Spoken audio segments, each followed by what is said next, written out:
We're working here at the Peju Estate National School. The gubernatorial candidate for the Unity Party of Nigeria himself is now dropping his card into the Quebec ballot box. And we expect that by the end of the day, when Mr. Smith has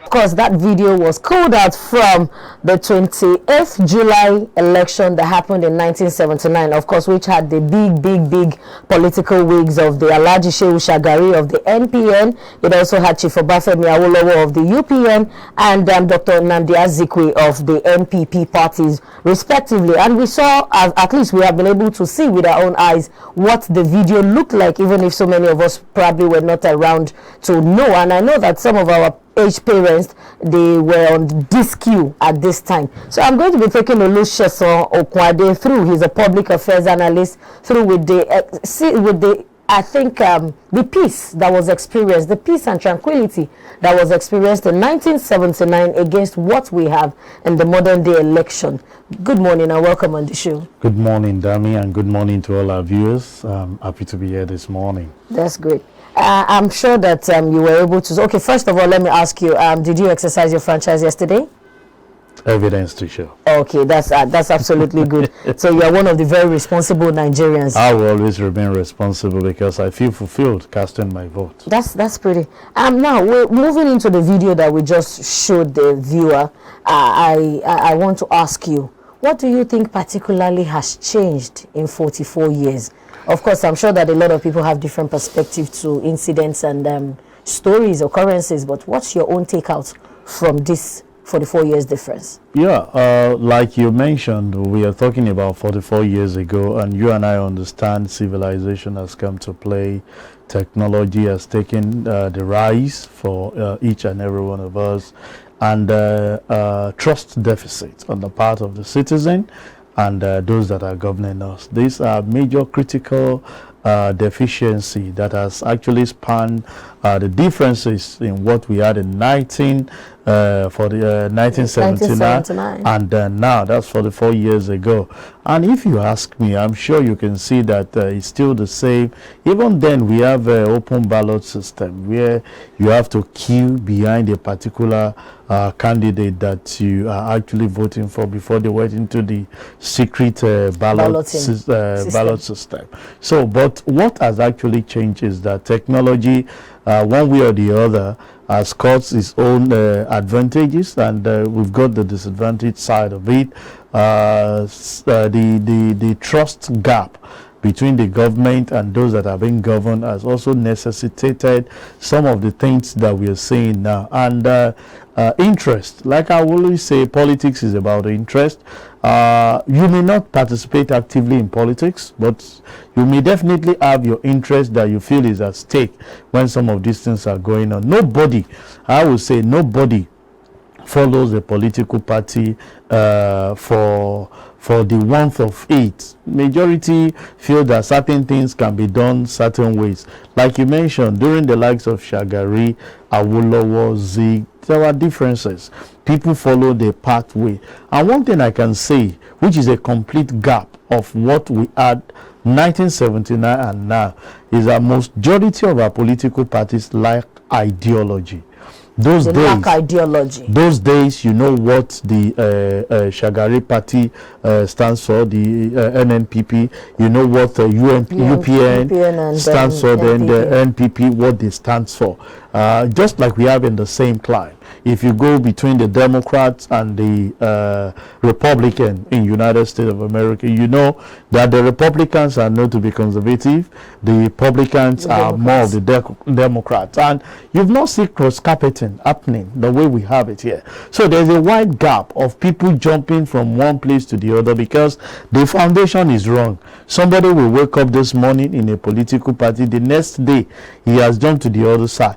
You see personal interest overriding the ideology of the party, and who brings to bear that ideology is individual. But before now, what we see is that people put together collectively their resources to run party, but now individuals feel that they are much more bigger than the party they want to rule. So if you are not in the books of the people you claim to be living, the next thing we see you is to migrate to another place, and that has actually created problem to me compared to what we have those days. When you see the manifesto of a UPN person, Awolowo came up, and we saw Jack Hunde, even though Awolowo could not win at the federal level, at the state level, we saw Jack Hunde, you know, bringing to bear some of the ideology of UPN. One of them is free education. He was able to, you know, metamorphose things in the Western region to bring up Cocoa House, set up the first television station, and you can see some of those development from their side. Shagari on his own part has their ideology. They moved around it and people believe them for what they are. But what we've seen, which is a complete shift of what we've known before, is that all our political parties, and that's why the politicians can take us for granted, because if we know you to be consistent with what you claim with a political party, even if you are not winning, over time people will know that this is where you are today, and you have been consistently there, eating the same thing on the same way, to say we want to fight this. Even if your party is losing, you can stand up as strong opposition to challenge status quo of any government that will put them on the right track, to say, okay, you've promised this, at least those are the reason why the people have voted you in, but we are keeping the track record, and that will put you on toll. Be anyone that is winning the election. But because the politician knows that they are all individual that can move from one place to the other once you are not in the favor. You wake up in a party here, you sleep in the other party at that part. I like the point that you're vigorously talking about cross-carpeting, which also has had me thinking for a while, and I know that it's the reaction of almost all Nigerians on the streets who I've been opportune to speak with about consequences for cross-carpeting. There seems to be none in this climb of political era that we are, and so like you said, somebody can wake up in a political party and sleep in another political party. So do you think that if the consequences are attached to it, it will reduce and make people more focused and buy the ideology of their party instead of interest? Of course, it's not only in politics that we look at consequences not being put to play. It's across board. When you see people who feel that they are above the law, they cannot be corrected at any point in time. So when I do anything, I take it up, and that is me doing it. We've seen instances of people flouting the law and having the effrontery because they have their link with possibly the government in power, and tells you, who are you to stop me for possibly following the one way? Do you know who you are talking to? And you ask yourself the question, an elite who has, you know, that connection with the power to be, and is just flouting the law and feel you can go scot-free with it. If you don't mind yourself, I will call the governor, who will call your boss to order. And you see certain people just shaking up there. It's because there are no consequences. You don't try that. Even when they don't even pick you on the road. We are talking of technology coming to play and doing certain things. The penalty that we award to some of these things. Some of us had advocated for community punishment, you know, yeah, where community service. Elite will come, and you see them sweeping the road, picking the dirt and around. Well, some of my friends came and said, so you know Nigerians, we love acting skits. The next minute you hear somebody telling you, you can see that I'm serving my nation. That's the fact that he was reprimanded. So you see, I stooped so low, and that can even be a campaign gimmick for some people. He will not go to the right, because we like leaving one side of the story to report the other side of the story. When you play such thing to an average person, it will come and tell you that, yeah, I was actually serving my country. I feel that because I know years to come, I will definitely be, canvassing for this. I stood so low to go out and sweep my community, not knowing, and people that do not have understanding. One thing that is lacking, and this I'm putting to the state government, to the federal government, is that we lack history. Those days while some of us were growing up, history is a core course.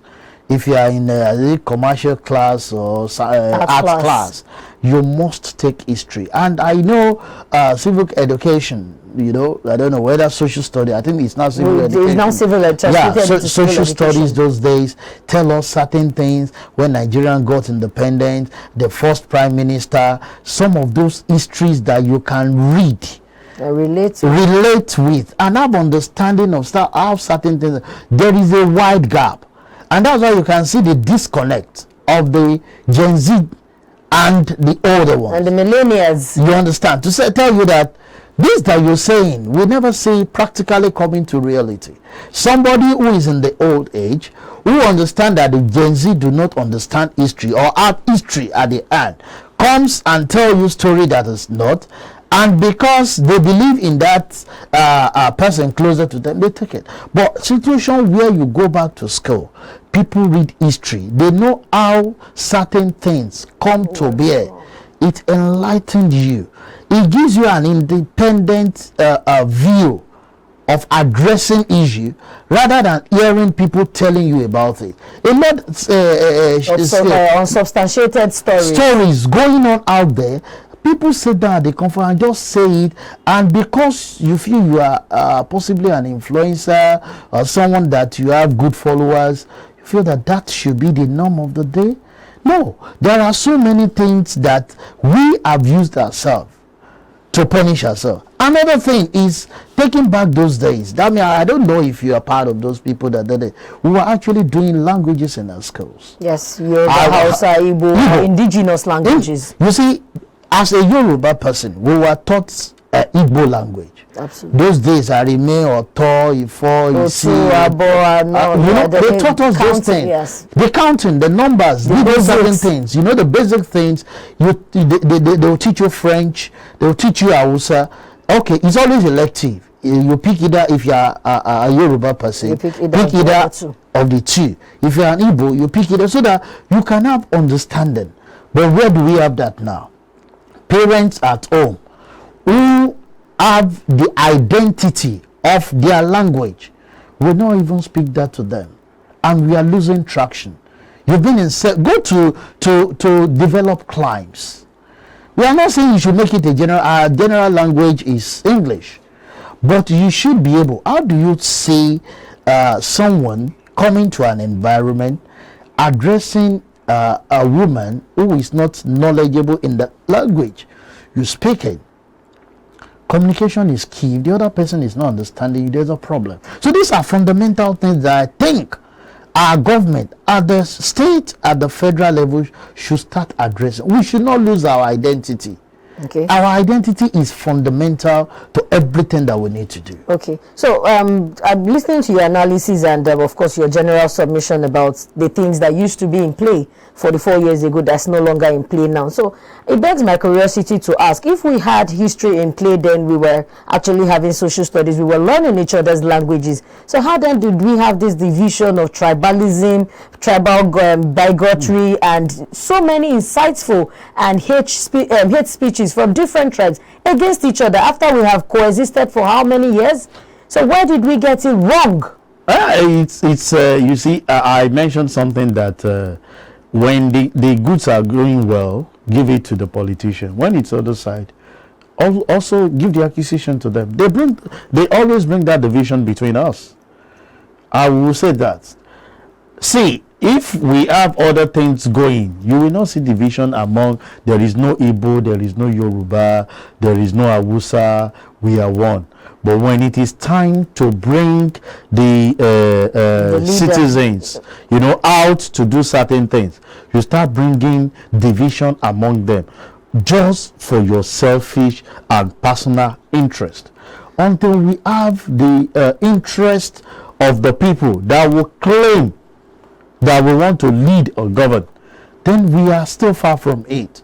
Those fundamental bases that were learned while we were growing up, these people are not bringing to bear. Do you know those days there are punishment for certain things that you do, even in the public? And that will serve like deterrent. You don't want to commit that kind of atrocity, because you know that you can be disgraced in the public. But these days you will come in and say there is civilization. People, that's our archaic way of doing things. Our civilization has brought us thus far, bringing that division, and the politician knows this. They know when to bring in the division. And for some of us, like yesterday when we were casting our vote, I was just laughing when I saw some guys, raising their voices on one another. And I asked you, the person you actually does the guy knows you? The other one that you are talking, you are about punching yourself. If anything happened, would they come to your rescue? Would they even come visiting you? It is when it is highly publicized, and like we are in the political era, electioneering process. That's where you see people going to visit victims of certain things. Eye service. So and we go all out and we celebrate this medocracy, and we feel that's the right way to go. The answer is no. Until we take the bull by the horn, and record speaks. Records don't lie. And that's why we say history is fundamental. Whatever you're doing, keep archiving it. Keep doing it. People will always play. You always have a replay of whatever you're doing. If it is the right thing that you've been doing, you don't wake up 2-3 years because you feel that you have political ambition and suddenly become a saint and start owning people on that, that side of sympathy, thinking that we can do things right. I feel we need to go back to our old ways of doing things. Even if we are going to inject technology in it, you can learn history. You can write some of this thing that we have it, not, mismanaging it. Host it and let everybody have access to it. We are not saying go back to the reading room where you have to stay at the comfort of it. No, we now have ebooks. How much of history are we having to read? Who are the people writing the history? The authors. What is the motive behind the people? You see, when it's like what we are having today, 10 years to come, we can have this play out. Dami will still be alive. Sheson will still be alive. To say, this was what you said, Mr. Sheson. I can say it. We can have a replay. Just like we're replaying 44 years ago, and some of our parents were actively involved in this. Then you can now say, no, I did not know. Okay, I was when at times when you play this thing back to certain set of people, they said, well, you are misconstruing my statement. But is there always a usual a tone of propaganda in all of this? Do you see propaganda playing in this with this ethnicity division and tribalism in Nigerian politics? Our politicians know how to use propaganda to win, and the art of the people to themselves. Most of the time, some of the things we read through, for me, I too am on social media. I hardly do, except few things that I want to feel is necessary and educate people on it. You see certain set of people, when I see their post, I know the direction that they are going. Your personal opinion should not be an overriding decision of certain set of people. Just giving your view, let other critique it. You will understand the reason. I remember during the first 25th election, are you aware that several people do not know the difference between beavers and IREF? Even the elites. That's the journalists. Inadequate sensitization, awareness Which Even one? people that we expect you know are asking questions to tell individuals that beavers failed. And I said there are two distinct things. And at times we know some of these things. We just claim, all in the name of propaganda, do the other side to win the sympathy of the people. And I said, if beaver failed, the accuracy in terms of correctness of what we have would not be ascertained. INEC admitted that at the time they had challenges, whether they switch off, whether they are working on it, but later some of the things that was uploaded was actually verified to be what it is. But what was the narration? We've seen instances. The elites, what are we doing to educate the common man around us? That means where you stay, people believe in you because one, you're a journalist. They feel you have the right information. But I'm sure you know you can manipulate right information to suit your purpose. Yes, your own narrative. And you know you know the reason why you're doing that. Absolutely. And your conscience is there. Can every one of us ask our conscience? I keep telling every individual, if we understand the basis, whether you are a Christian, you are a Muslim, you are an Ifa worshipper, knows that you are accountable to someone that will not be there that particular day, I think we'll do the right thing. It's a matter, if you are coming to serve, give the service that is expected, not you micromanaging things. Like I said the other day, what we experienced February 25th was a signal to politicians that it's no longer business as usual. You don't come micromanage things and feel that people are not watching. It is not my fault that your PR department or your information arm of government is not disseminating the right information for us to hear. You cannot be doing things, keep it low, and expect us to know. And when you give information that is being micromanaged or misleading, people verify and they come to challenge it. But most of the time, the politicians have a way of calling people that checkmate those activities to order. Say, oh boy, you don't have to go down. Negotiations. Start beginning. Then what is the position of you that you have given the right information?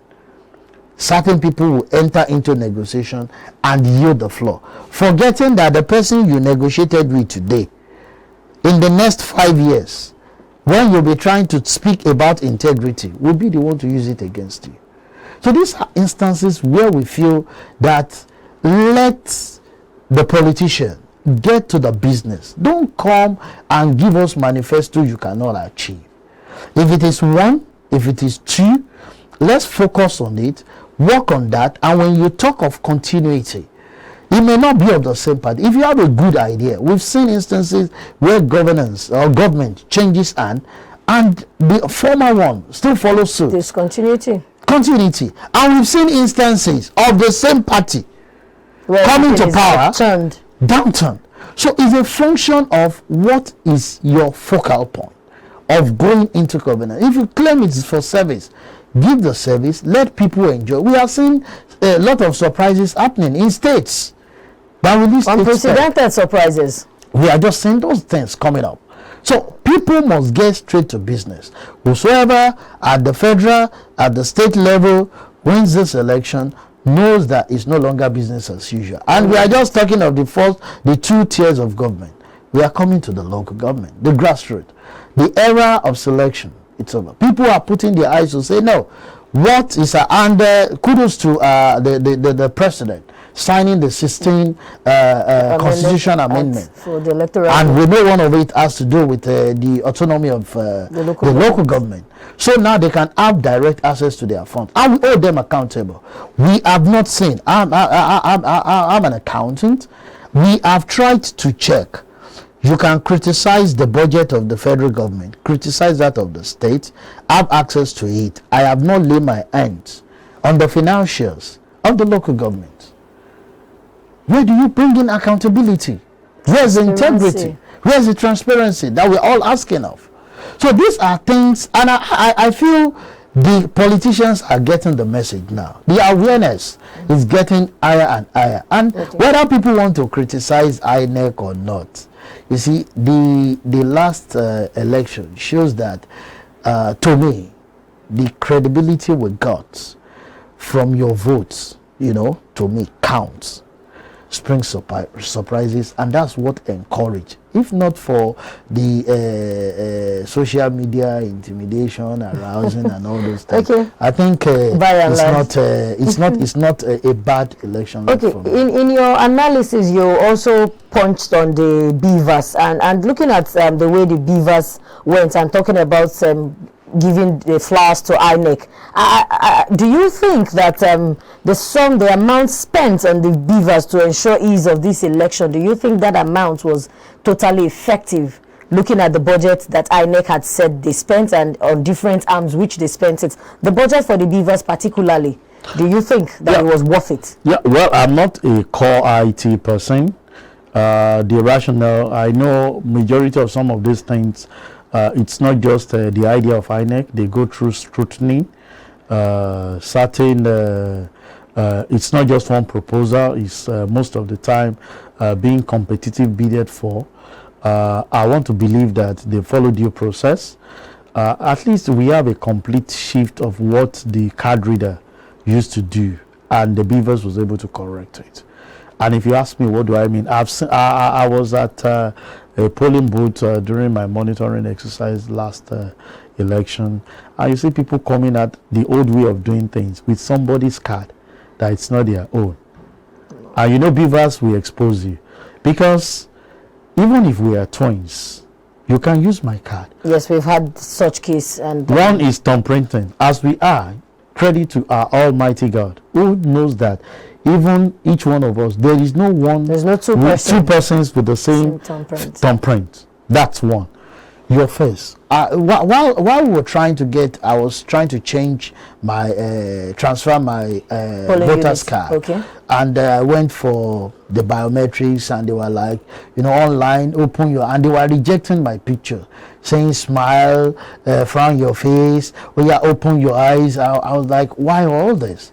But I saw that coming to bear, because the beavers needs to just identify your Irish inside. Which way you move it captures something.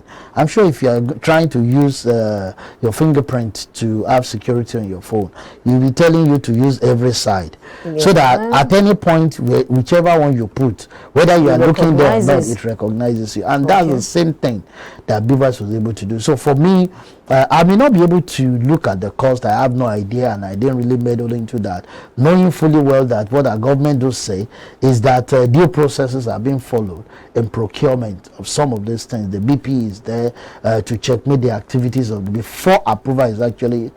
So I believe the best pricing was done, and that's the good. But in area of improvement, I think it's an added color. Yeah, efficiency. I think it has added color to this election, but people may not believe it. But I think it's a plus. We can only build on it. At least we started from the old one, moved to card reader, now to beavers. Maybe in the next election, we would have seen the flaws and maybe call it another name or still the same name, and improve on some of the flaws. For technology, even things that your phone, you get update and get upgrade almost every now and then. So if you have a system now, this is the first time we're using it. There are definitely my IT guys will always tell you that, sir, what we used yesterday may not be relevant for us today. So we are going to have an upgrade. Okay, go ahead. What we need is that let it be in compliance with what we want to achieve, and this is our focus. So there is room for improvement, but at least it's a complete shift of what we had those days with card reader as compared to what result that Beavers is giving us. Another question. Thank you for that great submission. Another question that bothers my mind so much, and of course, if we're looking at this in reference to the 1979 video that we just played for our viewer, if we're looking at the piece around the voting areas, what is the family unit doing? Because I know that for every single person who has transcended has come from a family unit. I can, if in relationship with that video, I don't know if the video can come up, where you saw somebody in line who was calling out the name of another person. It shows probably they know each other around. And but look at these days in our election, these same brothers that we know in the streets, the same people that we have around us. I saw a video, a disturbing video alleged happened in Rivers State, and they were calling the name of the person who actually snatched the box. So I'm saying that we know this. So why are we disintegrated against each other, especially when it comes to politics? Is there no way we can actually beat these politicians? Is there no way we can have a formidable force against them, using us against each other? It's not them against us now, it's us against us. Yeah, and they always bring the divide between us against one another. So what's the family unit doing? Yeah, permit me to say that the family have failed, and most of the time we attribute this to government. And I ask, what is the government's input in your failure to your children?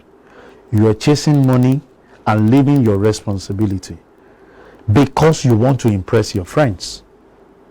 I always say that. Certain people send their kids to school because of ego. As an individual, you are on your own intelligence. Do you know certain people write exams at the comfort of their home without going to classes and they pass? But because of ego, you earn 50,000. You are sending your child to a school of 300,000. It wasn't like that. Fine, we know the government has failed in the area of giving us free education that some of us enjoyed. But at the same time, there are still lower class, schools that you can send those kids to and they will still come out in flying colors. That is part of the failure on the part of the family setting. Those days, you can correct children. We have this family bonding, not the attitude of competition. Those days there were competition, but they are healthy rivalry. Okay. Not the one that a woman is putting the man on pressure because, see, they bought DSTV. How can we be watching GoTV?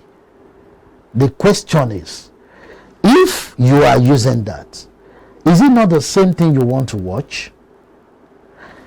Cut your coat according to the measure of your clothes, is what they say, not according to your size. But these days, family have migrated from cut your clothes to the availability of the materials you have to your size. If you are going to have that, that means you will miss it completely. And that's what we're saying. Family must go back. See, even this history we are talking about, it starts from home. Those days where we have moonlight stories in the evening, telling us about our ancestral lineages, and those days, daddy and mommy are at home, they are at peace. COVID-19 exposed a lot of things about family. That the peace most family enjoy. Why? Because they are separated from 5 a.m. to 11 p.m. When COVID came, a lot of families were at disarray. Loggerheads. You understand? And that was not what we used to have those days. There is what we call respect, which is reciprocal from both our father and our mother. The man knows his boundary, the woman knows her boundary. Those things are no longer there. These days, what we see is a woman in the presence of the child speaking up to the father. We didn't grow up that way. If there's anything they will do, they will first appeal to the man, even when it's wrong. Go back, sir. And the man knows that he will not misbehave in the presence of the children. We grew up in that particular manner. But what do we get now? We leave the management of our home in the hands of the house help, who do not understand the value that you have as a parent, and they lead your children in the path that you do not expect. By the time you make the money, those children would have been taught in the way to make sure that they mess up those things that you have acquired for years. And that's what we always say, create room for the family. Let there be family reunion. Stay within your source of income. Live competitive life. If you choose to fly to UK, come back in the evening, it's because you have the resources. When time comes, if I cannot do it, I would have built my family in such a way that my family, my children, can make those things, enjoy those things. There are several of us that our parents never traveled out of the country, but now they've been able to nurture those. They now travel the same way we would travel due to what they have invested in us. And we know people that those days that our parents could not travel, that their parents were flying, and today they've ruined the investment of their father. You can see the way it works. Family plays a key role.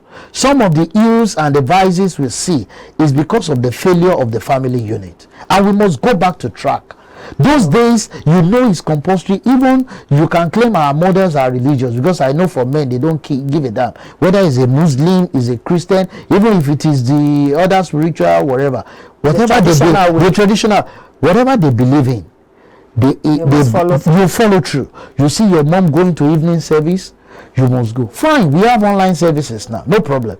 How many times do you bring your family union together to say, let's listen to the word of God? How much of some of those things? Those are things that are being bonding. And there are things that are being used against us now, because it's no longer. You see, in the family, the wife is this party, the husband is this party, and you expect peace to reign in that house.